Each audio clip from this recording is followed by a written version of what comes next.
Welcome to the weekly podcast of First United Methodist Church in Costa Mesa, California.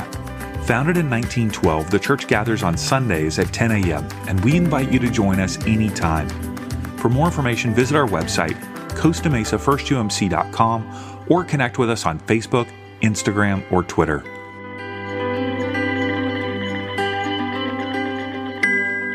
Well, we are in a season known as Epiphany. Epiphany is a word that sometimes we use, right? I got an epiphany, a realization. Epiphany is the Sunday that we traditionally celebrate the coming of the Magi, the three wise men, the three kings. You've heard them called all different things. But what we really want to start a series on is kind of this idea of now what? You might have noticed from the graphic, it looks a lot like the Now This videos. Have any of you guys seen the Now This videos? They make me cry. They're always like this really powerful thing. And now what came to us as we talked about, we've been sort of prepping and preparing and moving and getting excited, right, for Christmas to come, the season of Advent, the season of waiting and preparation. And then Christmas comes, and then now what? What happens after everything is rolled up, all the wreaths go away? What is life meant to be after we encounter this Christ child? So we're going to pray, and then we're going to jump into this story. Let's pray together. God, as always, I simply ask that the words of my mouth and the meditations of all of our hearts together here in this room will be acceptable to you, because, God, you are indeed our rock and our Redeemer. Amen. Christmas. It's one of these things that we're given so many cues that we're supposed to be like getting excited for, right? From the very first commercial, does anyone remember when they saw the very first commercial this year? It was September for me. The end of September, I saw a Christmas commercial. Guys, it's insane. It has become sort of this thing that we ramp up for, marketing, all this sort of stuff that we hear more and more about this big Christmas day, right? And you can tell because you go to aisles upon aisles. Target switches their like aisles really quick. Have you noticed that? Like there's still like skeletons next to Santa because it's pushing so close to Halloween. Like we've just skipped Thanksgiving altogether. We're just sort of moving this stuff together. We are taught, even in church, to be preparing our hearts. And I think some of you grew up in traditions where we follow this liturgical calendar. We've been talking a lot about that this past year, right? This idea that we pattern and we rhythm our life around this sort of different rhythm than in a lot of places. Because for some of us, it was just that Christmas, began December 23rd with the 17 church services that certain churches have, right? And so it felt like we have this idea and sense that there is something building up. Now, for some of us, that's joyful, right? I have friends who cannot wait, the moment they can listen to Christmas music, right? Are any of you guys those people? Somebody is somebody's pointing. That's awesome, right? You get excited for the Christmas songs. It doesn't matter what they are. You're excited about it. And for some of us who kind of lean more towards the bah humbug, we start getting grumpy, right? We start hearing the Christmas songs and we're like, it's too soon, right? Or the Hallmark movies. Do any of you love the Hallmark movies? Again, you're being totally sold out right now. This is great. I love it, right? And it's like now they've given up on making new ones. Now it's like the Christmas Princess, the 8th one or whatever it is, right? And I have to admit that sometimes I get a little I hate that stuff. And I don't know why. I don't know where this bah humbug part of me came from. But I think the more and more my friends get excited about these movies, the more and more I'm like, they're dumb, right? But I think it is because sometimes as I look at what is Christmas, is it can be this over-commercialized, I feel like they're pulling at my heartstrings. And I have this sense of you're trying to manipulate me and I refuse, right? Except that I adore Christmas lights. I love and think Christmas lights are magic. And I, even to this day, I'll just sort of drive around. You'll notice during the season of Advent, I don't go home by the highway. And I'm going to get some drink because this cold is, sorry guys. So I will, Amy, would you mind going and getting me more water? Thank you. Otherwise, you guys are going to get to experience my cough fits. So I will drive home purposely through the neighborhoods. Anyone else do that? All right, so I'm going to make you do something. Turn and talk to your neighbor and tell them what your favorite part of the Christmas season is. Ready? Go. My coughing got me to forget to tell the rule, which we have in this church, is when I make you talk to your neighbor, if you're an introvert, you just look at the ceiling, and that's the universal sign that you don't want to talk to anyone. It's kind of like putting in earphones on a plane, right? So I asked you, what was your favorite part of the Advent season? And I heard someone from over here who will remain nameless say, when it's over, right? My favorite part, yes, is the Christmas lights. But my favorite part for me actually happens Christmas Eve. And I shared that we do this thing here, and we've been doing it for so many years, and so many churches do it, but where they raise the candles during that last song, and it's Silent Night, and I love it. But for me, what happens after that is different, because my rhythm and pattern of the holiday season is that Christmas with my niece and nephew happens 2 days after regular Christmas. And hopefully they'll never listen to this sermon until they're older, but we have convinced them that Santa comes to my parents' house a couple of days later. So they think that Santa appears in Mississippi 2 days after he does in Alabama, which for whatever reason, they're going for it. So probably to do with the presents, I think is probably why. But my niece, when she was 3 years old, I remember I had just done 3 Christmas Eve services, and I was exhausted, and I got on a red eye, and I was going to arrive where my brother lives in Huntsville, Alabama, and she was 3 years old. And I remember this because she was anticipating my arrival almost more, my brother said, than Santa coming. She was so excited.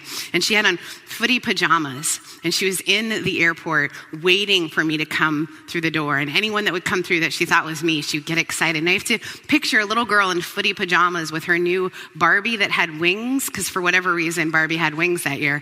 And she was so excited and waiting because she wanted to show me her Barbie. She knew I would be excited.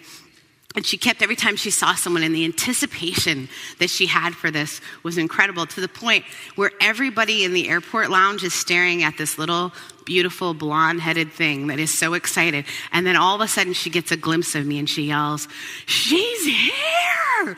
And everybody is excited, and she just starts running towards me and tackles me, and this little child is so excited, and people thought, this is a celebrity. Who is this? And she yells, "It's my Aunt Sarah." And I was like, oh. Do we wait for things like that? Do we get that excited about things? What are things that we anticipate or get excited about? I worked at college. I worked at a gift shop. And I've shared this with some of you, but there was this thing called Beanie Babies. Does anyone remember Beanie Babies?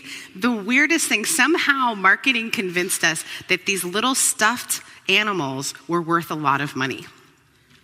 And it was particularly, for whatever reason, middle-aged women where I lived were obsessed with these Beanie Babies. And I was in college and working in this store, and Tuesdays was the day that the new Beanie Baby dropped. Friends, there would be faces pressed against the window waiting to see what miraculous little stuffed creature we would put out. And people would get excited about it. Now, lest you judge, I think all of you probably have something that you wait with anticipation, with excitement. And you start to look for signs that it's coming, that it's happening. For some of us, an engagement, maybe whatever it is, you're excited about it. When we think about this story, we think about the anticipation of Christmas.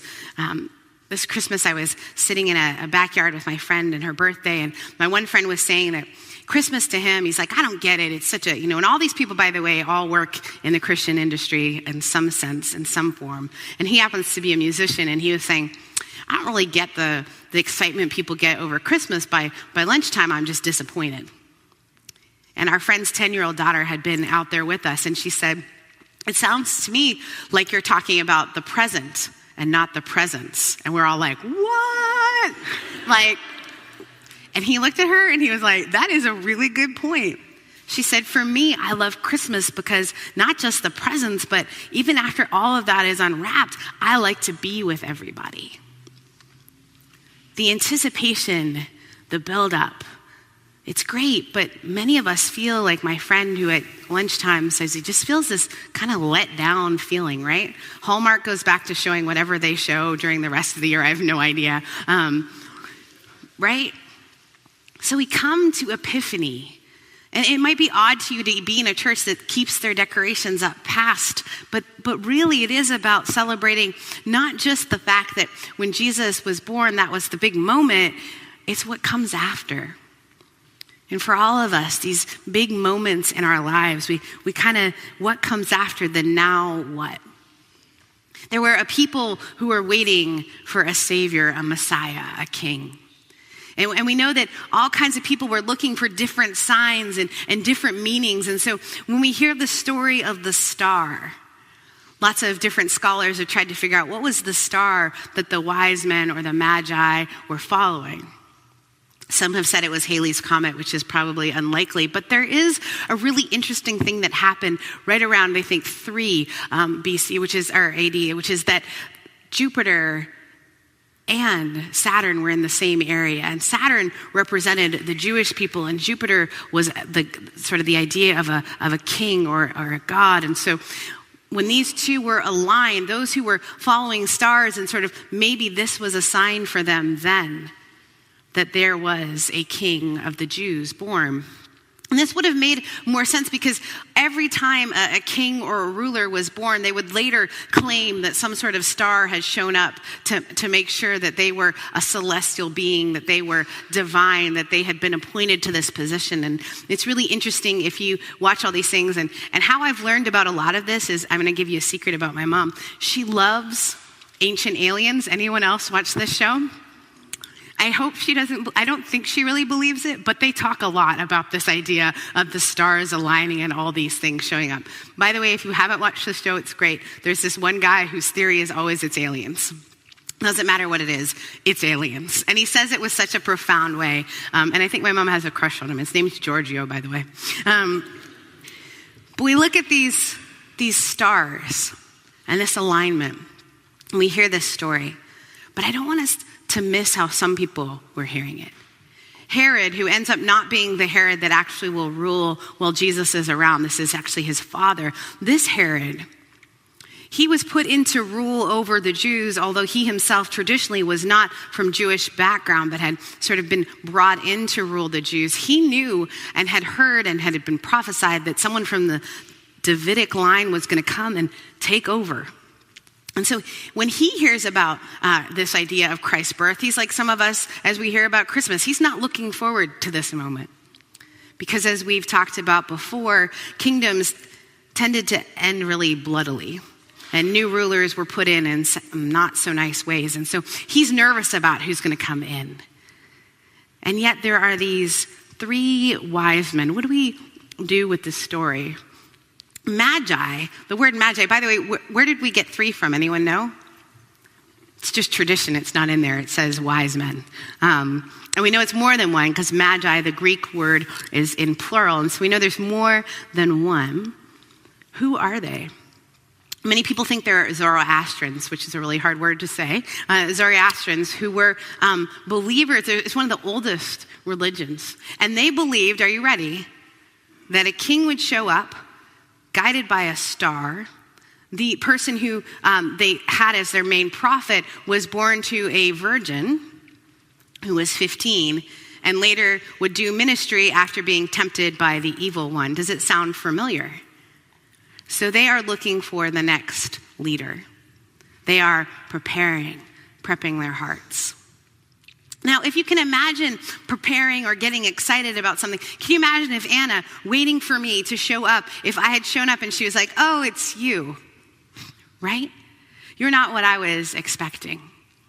So we hear this story of these wise men, and what they probably were magicians. Think of it in a different sort of way of back in that time. They would have been people who were able to sort of tell of dreams. They were able to understand what was happening and explain to you the stars. And we don't really know what stars are, but if you leave Orange County, there are these things that are in the sky that are quite bright, and you can see them. And so they were prepared. They were the wise ones. They knew what they meant. And Herod, later we'll hear more about how Herod's reaction is, but he meets this story with trepidation, with fear. The Magi, on the other hand, they show up with these interesting gifts. My friend gave me a card this year that had if the 3 wise women had shown up. Have you ever seen this? Like they would have brought diapers and like usable things, not gold, frankincense, and myrrh. But the reason we're told that's what they bring is that it's telling us who Jesus is. Gold, a king. Frankincense, divine. And myrrh, which would have been used for burial of a divine or kingly person, lets us know that this is a person, an actual person. So all of his characteristics are hinted towards in the description of the gifts given to him. And this would have been traditional for a king to receive these things, but it would not have been traditional to show up in an old, worn-out barn. Jesus' birth, it's both expected and yet unexpected. And I think about all of us as we have these experiences of Jesus and then now what are we supposed to do? And maybe the anticipation, the excitement, maybe we've had these mountaintop experiences in our faith. Maybe you went to summer camp at one point and all of a sudden Jesus just made so much sense to you and now you want to know that Jesus and then it doesn't feel that way anymore. Maybe you didn't grow up in faith and so you're just encountering Jesus for the first time and you're not exactly sure what to expect. Who is this? Who am I looking for? I think all of us can relate to this feeling of showing up and being before Jesus and being like, I'm not sure who you are. For a long time, maybe someone gave you an idea of who Jesus was. You know, for me, I think about college, and I think about how in college, I just really saw Jesus as almost like the cosmic Santa Claus. If I could just figure out how to pray right, the right thing would come to me, right? Some of us have had teachers who have taught us that if we can just figure out religion or be good enough or do this enough, then Jesus will love us and then that will look like prosperity. And then that's not what happens. Some of us were told that there is a Jesus who is super angry at us, and if we can just behave correctly, then he will love us. And then we encounter the grace of Jesus, and it's so different, and we don't know whether it's good or bad, and so we come with trepidation. For some of us, the name Jesus has been used almost like a way of anger or told that this is who Jesus is, and if you don't see Jesus this way, then you don't know the right Jesus. So all of us come to this story looking for someone. You wouldn't have shown up. But who are you looking for? And are we willing, like the Magi, to experience the Jesus that was unexpected? Are we willing to let go of kind of who we thought Jesus was going to be in order to experience who Jesus is? It's the hard work of figuring out what to do with the after experience of the up of Christmas. But it's the good place.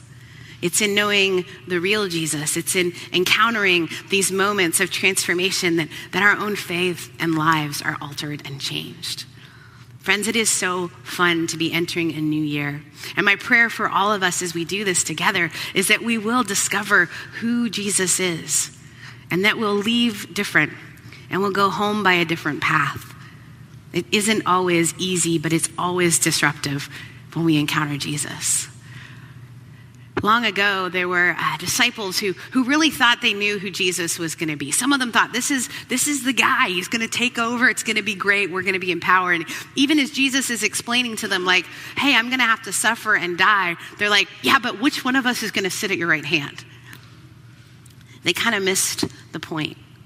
But even in that, Jesus did something so simple so that they could encounter him in a different way. He had a meal with them.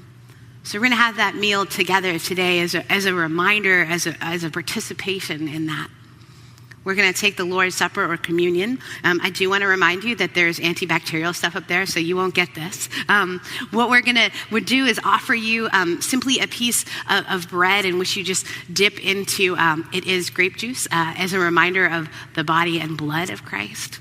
This is a United Methodist Church, which means that this table is open to all. You don't have to be a member of this church. You don't have to be a member of any church, but simply want to walk or are curious about this way of Christ.